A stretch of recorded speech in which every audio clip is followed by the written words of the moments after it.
Hello everyone, welcome to a online solution. मैं हूं अशफाक। कैसे आप लोग? तो आज आपके लिए फिर से हाजिर हूं। यहाँ पे नए साल का नया क्वेश्चन लेकर आया हूं और बहुत इंपॉर्टेंट यहाँ पे क्वेश्चन मिलेगा। वीडियो नंबर यहाँ पे 9 है और आपको रोज़ यहाँ पे रात को 9 बजे आपकी क्लास यहाँ पे चलती है, तो ज़रूर आया करें इस क्लास में।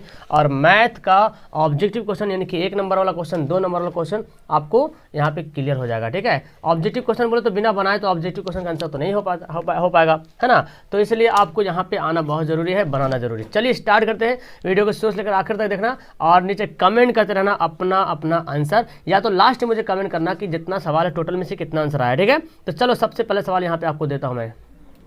सबसे पहला सवाल आपको यहाँ पे दिख रहा कि सबसे छोटी पूर्ण वर्ग संख्या जो 16, 20, 24 प्रत्येक से भाज्य हो वह संख्या कौन सी है। तो देखते हैं। सबसे पहले जान रहे हैं कि ये क्या बोला, पूर्ण वर्ग है ना, मतलब वर्ग होना चाहिए। ऑप्शन में देखना चाहिए वर्ग।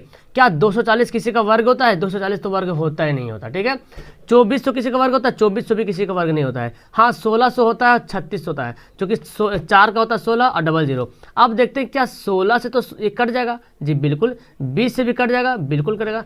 24 से ये नहीं कटेगा। जब आप डिवाइड करोगे तो बराबर नहीं कटेगा। तो पता क्या चल रहा, ये 36 जो है ना, ये सबसे कट जाएगा। 36 जो है सबसे कटेगा। ये इसका आंसर क्या होगा? ऑप्शन डी हो जाए। डिवाइड करके देख लेना। अगला सवाल है, ये सवाल तो मैं बहुत बार बता चुका हूँ। ये सवाल अब आपको बनाने के आ जाना चाहिए। अब मेरे ख्याल से आपको आंसर भी इसका याद होगा, क्या होगा इसका आंसर। फिर भी समझ लो थोड़ा सा शॉर्ट में कि दो संख्याओं का लघुत्तम यानी कि एलसीएम तथा एचसीएफ का 41 गुना है, 14 गुना है। क्या बोल रहा? एलसीएम लघुत्तम मतलब एलसीएम एचसीएफ का 14 गुना है। ये नहीं बोल रहा एलसीएम एचसीएफ को 14 गुना। ठीक है, फिर बोलता क्या, फिर बोलता है कि एलसीएम तथा एचसीएफ का जोड़ कितना है? 600, यानी कि एलसीएम प्लस एचसीएफ इन दोनों का जोड़ कितना है? 600 है। ठीक है, और देखो यहाँ पे हम निकाले ना, एलसीएम बराबर कितना है? 14 एचसीएफ, है ना जी। एलसीएम के बराबर हम ये 14 एचसीएफ है, तो इस एलसीएम के जगह पे इसका वैल्यू पुट कर सकते हैं। बोलो ना, पुट कर सकते हैं 14 एचसीएफ पुट कर सकते हैं। यहाँ पे पुट कर दिया एलसीएम के जगह पे, क्योंकि एलसीएम के बराबर में आ गया समीकरण फर्स्ट मान ले तो। और यहाँ पे एचसीएफ दिया हुआ है 600। ये देखो 14 एचसीएफ और एक एचसीएफ कितना हो जाएगा? 15 एचसीएफ बराबर 600। 15 से कटेगा तो 15 से 15 चौक 60 कितना आ गया? एचसीएफ बराबर आ गया 40। तो जब एचसीएफ 40 हो गया तो इसमें एचसीएफ का वैल्यू पुट कर दो तो एलसीएम का वैल्यू निकल जाएगा। तो चलिए हम एलसीएम का वैल्यू निकालते हैं। कैसे करेंगे? 40 गुना 14, है ना। 14 चौक 56, 560। तो 560 हो गया एलसीएम और एचसीएफ हो गया 40। और आगे बोलता है कि एक संख्या 280 है तो दूसरी संख्या क्या होगी। तो दूसरी संख्या निकालने का रूल जानते हैं ना, एलसीएम गुना एचसीएफ बटा पहली संख्या। तो एलसीएम कितना आया था? 560। एचसीएफ कितना आया था? 40। और पहली संख्या कितना दिया? 280। 0 काटो, 28 दूना 56, 40 दूना 80। कितना आराम से निकल गया। ऑप्शन क्या होगा इसका? बी होगा। तो देखो ऑब्जेक्टिव क्वेश्चन है, लेकिन बिना बनाए तो फिर आएगा ही नहीं, है ना। तो तीसरा नंबर सवाल देखते हैं। तीसरा नंबर सवाल देखो, सवाल क्या बोलता है, x² माइनस 2x प्लस 5 के शून्यक ए बी हो तो ए बी निकालना। मतलब अल्फा बीटा के जहाँ पे आपको पता क्या दे दिया? ए बी दे दिया। तो फॉर्मूला क्या होता है? अल्फा इंटू बीटा का होता है सी बाई ए होता है ना। सी बाई ए होता है। सी का वैल्यू कितना है? देखो सी का वैल्यू है 5 और ए का वैल्यू कितना है? 1, यानी कि हो गया कितना? 5। ऑप्शन क्या हो गया? ऑप्शन ए होता है। अगर अल्फा प्लस बीटा बोलता तो माइनस बी बाई ए कर लेते। तो माइनस माइनस देखो माइनस बी माइनस है तो माइनस माइनस प्लस 2 बाई ए तो होता 2। ठीक है, क्लियर है? समझ में आया आपको? दो परिमेय संख्याओं के बीच कितने परिमेय संख्या हो सकती है? जी बिल्कुल, दो परिमेय संख्याओं के बीच अनंत परिमेय संख्या हो सकती है। अनंत अगर दे दूं मैं 2 और 5, ये दोनों परिमेय संख्या है। अब इसके बीच कौन कौन संख्या आ सकता है? 3 आ सकता है, 4 आ सकता है।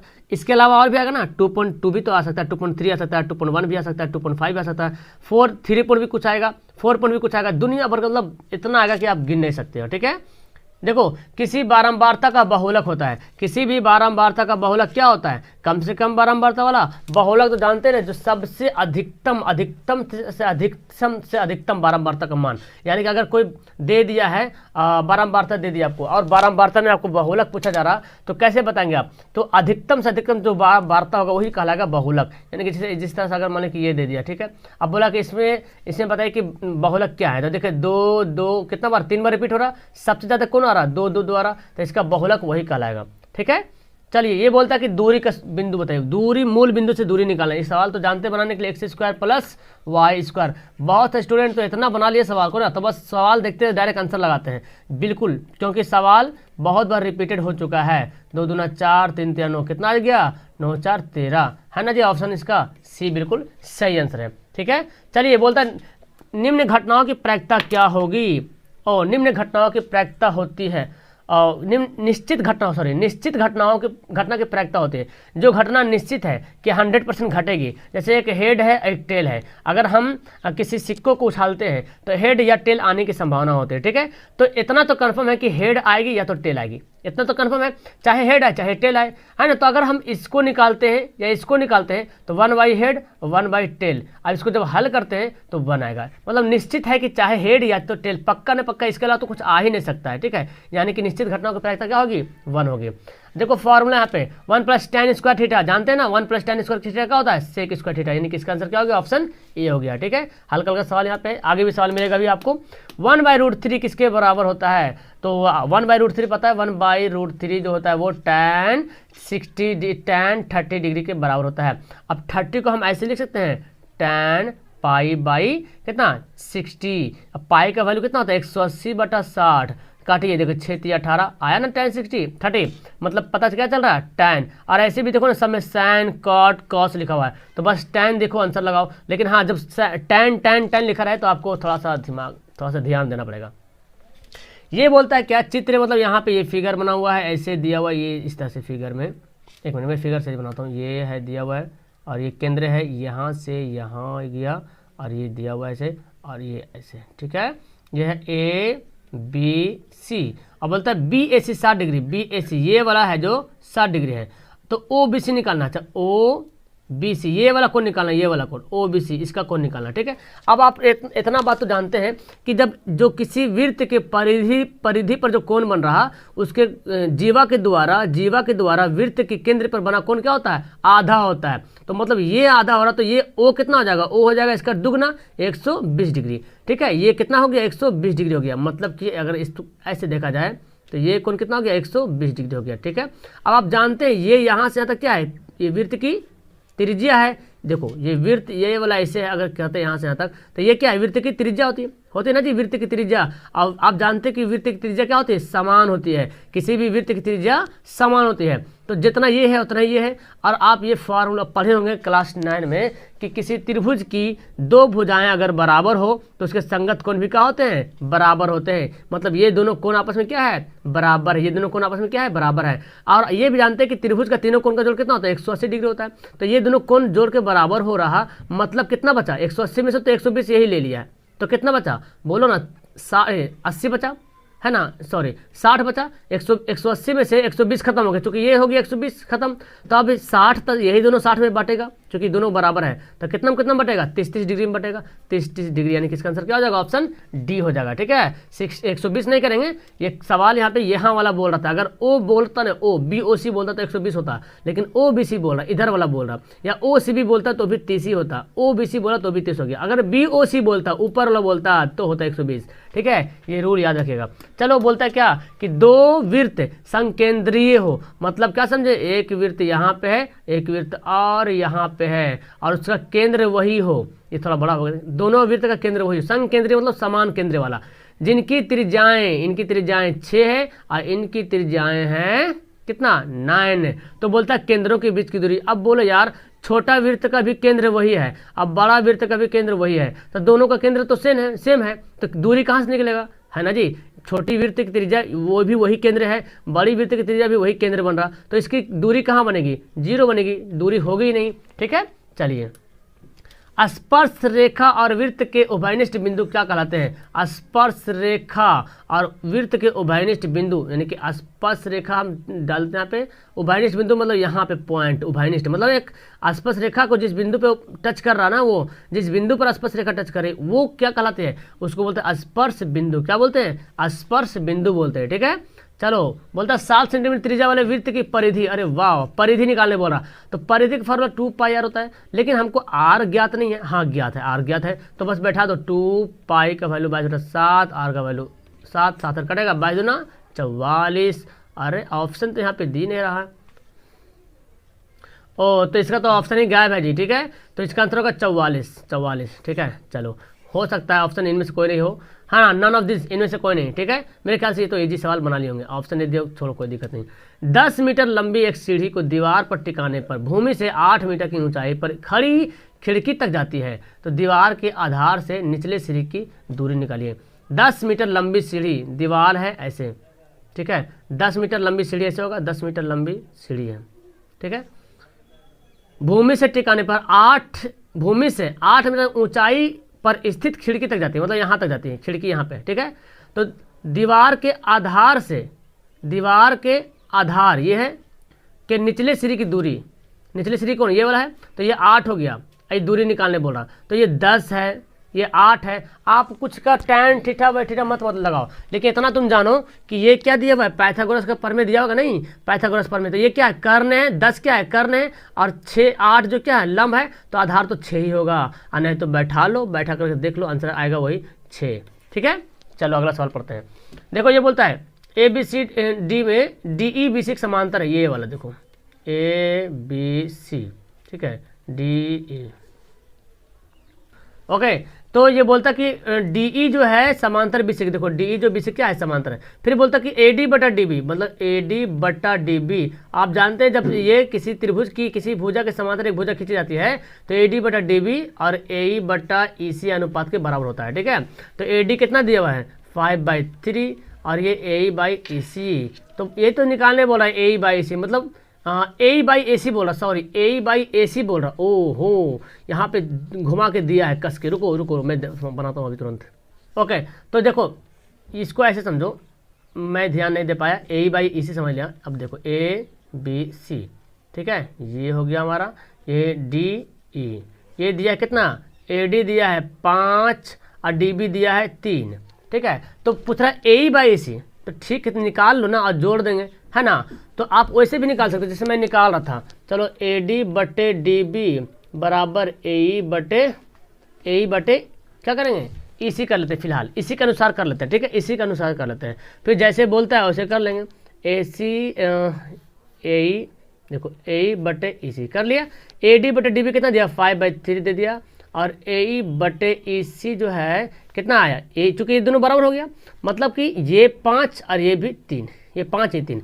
अब बोलता क्या AE बटे AC, देखो AE कितना है 5 है, 5 है, और AC कितना, AC तो पूरा होगा ना, AC पूरा होगा, यहाँ से यहाँ तक AC होगा, तो 5 और 3 कितना हो गया 8, ये होगा 5/8, आंसर क्या होगा इसका C होगा। समझ में आया, 5/8 होगा, ठीक है। चलो बोलता है कि 6 मीटर ऊंचे खंभे की पृथ्वी पर छाया बनते इतनी मीटर लंबी, तो सूर्य का उन्नयन कोण, ये तो बना कर मतलब पूरा तोड़ दिए आप लोग।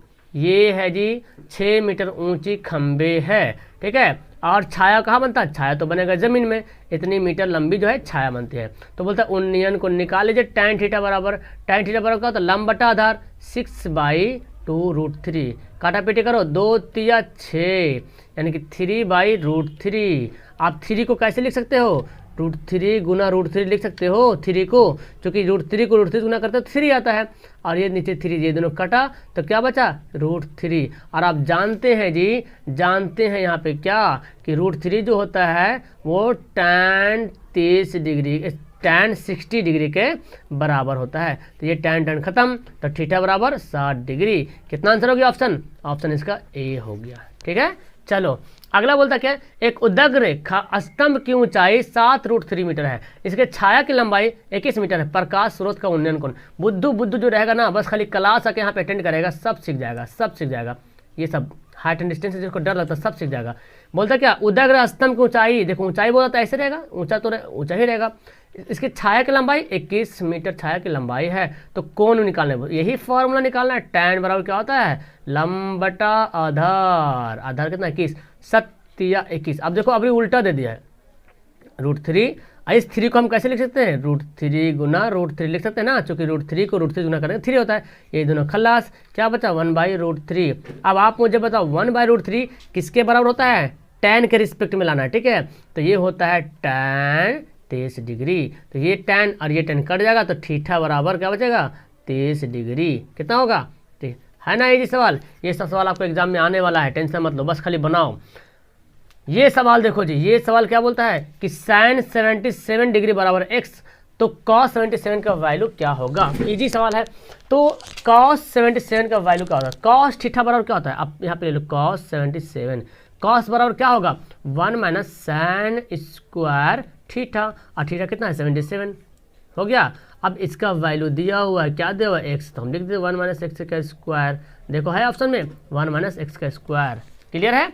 चलो बोलते हैं, देखो यहाँ पे क्या बोलता है, अच्छा ये थोड़ा ऊपर हो गया, 1 मिनट मैं अभी तुरंत इसको नीचे भी आता हूँ। ये बोलता है क्या, बोलता है जी कि AP दिया हुआ, ये ध्यान से देखो, ये दिया हुआ 2 4 6 8, एक्स के मतलब अंतिम पद, एक्स के AN पद निकालना है, एक्स के एक पद निकालना है, उसका व्यापक मान क्या होगा, मतलब कि ये जो x है मतलब 2 4 6 8 कहाँ तक जाएगा लेकिन पता नहीं, लेकिन लास्ट में x लिख दिया कि मतलब x तक जाएगा, तो x तक जाएगा मतलब अंतिम पद x दिया हुआ है, लेकिन कितना नंबर पे है वो पता नहीं। जैसे 2 पहला नंबर पे है, 4 दूसरा पद है, तीसरा पद, चौथा पद, तो x कितना पद होगा वही निकालना है। फॉर्मूला क्या होता है, Tn बराबर a plus n minus 1 into D, और ये अंतिम पद क्या दिया हुआ है x दिया हुआ है, तो वही तो निकालना है हमको। तो a का वैल्यू 2 है, n माइनस 1 इंटू डी का वैल्यू कितना आएगा, देखो तो अंतर 2 का ही आएगा।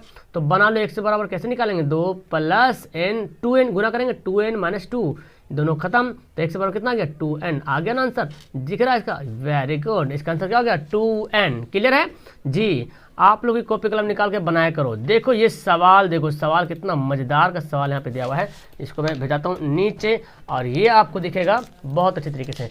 ABC बोलता है समांतर श्रेणी में है तो B का वैल्यू निकालिए। अब बोल दिया पहले कि A और B और C समांतर श्रेणी में है, समांतर श्रेणी में है कि मतलब क्या हुआ, समांतर श्रेणी में है कि मतलब D अगर निकालते हैं तो B माइनस A के बराबर होता है ना, इसको घटाएंगे तो ये तो निकालते हैं, डी कैसे निकालेंगे, इसको इससे घटाते हैं, एक और डी निकाल सकते हैं इधर से, इसको भी निकाल सकते हैं, तो इधर भी हम जब डी निकालेंगे तो सी माइनस बी के बराबर होगा। अब ये दोनों डी आ गया, तो दोनों डी तो समीकरण फर्स्ट समीकरण सेकंड है, दोनों डी बराबर हो गया तो फर्स्ट सेकंड को बराबर कर देते हैं, क्योंकि ये जब डी बराबर हो गया तो इधर भी क्या होगा बराबर ही होगा, तो बी माइनस ए बराबर सी माइनस बी। हमको क्या निकालना है, बी का वैल्यू निकालना है, तो बी को इधर लाओ, ये वाला बी को इधर लाओ, बी और माइनस आके क्या बनेगा प्लस बी, सी ये ए माइनस जाके क्या बनेगा प्लस ए, तो 2b हो गया ना, सी प्लस ए, और क्या करेंगे बी को 2 को कर लेंगे नीचे, तो b बराबर क्या आ जाएगा सी प्लस ए बाई 2। देखो जी ऑप्शन में b बराबर सी प्लस ए बाई 2 है, सी प्लस ए बाई 2 है, सी प्लस, हाँ ये तो a प्लस सी या सी प्लस ए बात बराबर है ना, a प्लस सी या C plus A by 2, minus नहीं होना चाहिए, ठीक है। और देखो नीचे 3 लिखा हुआ है, ओके। चलो ये बोलता है समीकरण दिया हुआ है बिंदु 3 4, इसका वैल्यू दिया हुआ है तो a का वैल्यू निकालना, तो दिक्कत क्या है 3 4 दिया हुआ है, मतलब कि ये x दिया हुआ है, ये y दिया हुआ है, इसमें वैल्यू पुट कर दो, 3 इंटू वाई का वैल्यू कितना है 4 है, 4 रख दिए, a x का वैल्यू कितना है 3, तो 3 रख दिए, प्लस 7, 4 तिया 12 और 3a प्लस 7, 7 को इधर भेजो, 7 को इधर भेज दो तो 12 माइनस 7 बराबर 3n, कितना आ जाएगा 5 बराबर 3n, और n बराबर क्या आ जाएगा 5/3, जानते हैं ना, ये सब तो जानते हैं अच्छे तरीके से, 5/3, इसमें कोई दिक्कत तो नहीं है ना, ये सब तो नॉर्मल सा हल करना है। यहाँ पे देखो ये बोला कि 2x + 3y बराबर 7 के हल में x y का मान क्या होगा। अब ये जो दिया हो ना, इस चारों में से कोई ऑप्शन आपको बैठा के चेक करना पड़ेगा, जो बैठा के चेक कीजिए, अगर बराबर 7 आ गया मतलब वही इसका हल होगा। तो पहले 1 वाला बैठाते हैं, ये 2 और 1 दिया हुआ है, ये x है और ये y, तो पहले 2 बैठाते हैं, तो 2 1 2 को 2 देखो x है ना, x पे 2 बैठा दें, प्लस 3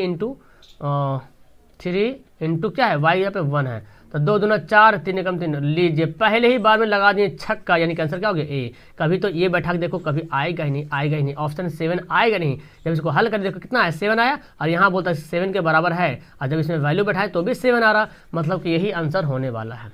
अब देखो सवाल ये बोलता है, हाँ अल्फा बीटा, तो अल्फा इंटू बीटा तभी निकालें, अल्फा इंटू बीटा क्या होता है माइनस सी बाई ए होता है, क्या होता है सी बाई ए होता है, ओके। तो क्या होगा सी बाई ए हो जाएगा, सी बाई ए, तो सी कितना है देखो 10 है और ए कितना है 1 है, ठीक है, यानी कि आंसर क्या होगा ऑप्शन ए हो गया, ठीक है। चलो ये बोलता है निम्न में से छोटी अभाज्य संख्या कौन है, छोटी अभाज्य संख्या, अभाज्य संख्या जानते हैं जो केवल 1 से कटे और खुद से कटे, जो केवल 1 से कटे और खुद से कटे वही बोलता है अभाज्य संख्या। तो ये तो देखो पक्का पता चल रहा कि ये तो 2 से कटेगा, चलो ये किससे कटेगा, ये तो पक्का पता चल रहा कि 7 से कटेगा, हाँ 7 से तो कटे जाएगा ना, 7 से कट जाएगा। ये कटेगा, अच्छा ये किसी से कटेगा, ये तो किसी से नहीं कटने वाला, 111 किसी से नहीं कटेगा, ये कटेगा 13 नामा 117 होता है, 13 नामा, तो ये नहीं कटेगा किसी से। तो सबसे छोटी मतलब इसमें देखा जाए तो छोटी कौन हो गया, मतलब इनमें से आभाज्य संख्या देखी जाए तो कौन है, वही तो है ऑप्शन सी। और इनमें से सबसे छोटी दिख भी रहा ना 111 117 100, तो सबसे छोटा दिख भी रहा ऑप्शन ए, मिल भी रहा। चलो लास्ट सवाल, आज इस वीडियो में हम लोग टोटल 25 सवाल पढ़ेंगे, है ना, डोंट वरी, नेक्स्ट टाइम फिर कोशिश करेंगे। तो देखो सवाल यहाँ पे क्या बोलता है, बोलता है कि 2x + 3y - 9 = 0, 4x + 6y - 18 = 0, रेखाएं क्या होगी। तो ये A1 है, ये B1 है, ये C1, ये A2 है, ये B2 है, ये C2, ठीक है। तो A1/A2 करते हैं, A1/A2 2/4, 2/4, देखो A1 2 A2 4, ठीक है। फिर B1/B2 3/6 कर लेते हैं, फिर C1/C2 -9 है ना, -18, तो 2 दूना 4 यानी कि 1/2, 2 3 दूना 6 1/2, और ये 9 दूना 18 1/2, माइनस कट जाएगा। तो देखो आपस में क्या है, बराबर है, यानी कि A1/A2 B1/B2 C1/C2 आपस में क्या है, बराबर आ रहा ना, बराबर। तो जब बराबर होता है तो उसका होता है अनेक हल होता है, कैसा होता है, अनेक हल होता है, उसका जो रेखा बनता है संपाती बनता है, संपाती, ये तो बोल रहा संपाती, ठीक है। बेहतर तरीके से यहाँ पे बड़ा ही बेहतर परफॉर्मेंस रहा होगा। 25 सवाल में से 25 में 25 आप लोग बनाए होंगे। नीचे कमेंट करना मत भूलना, पहली बार आए तो चैनल को सब्सक्राइब करना। और एक बात तो सुनते जाओ पहले प्यारे, एक बात तो सुन लो कि सुबह 6 बजे क्लास चलती है और 9 बजे क्लास चलती है, 12 बजे दिन में क्लास चलती है, 3 बजे दिन में क्लास चलती है, और 6:30 बजे शाम को रिवीजन क्लास चलती है, ठीक है। और 9 बजे रात को वही जो आप देख रहे हैं मैथ क्लास डेली, ठीक है। तो रोज आया करो, मजे से लो, मजे से पढ़ो, मजे से पढ़ाई करो। ओके, मिलता हूँ नेक्स्ट वीडियो में, bye, that's all, thank you.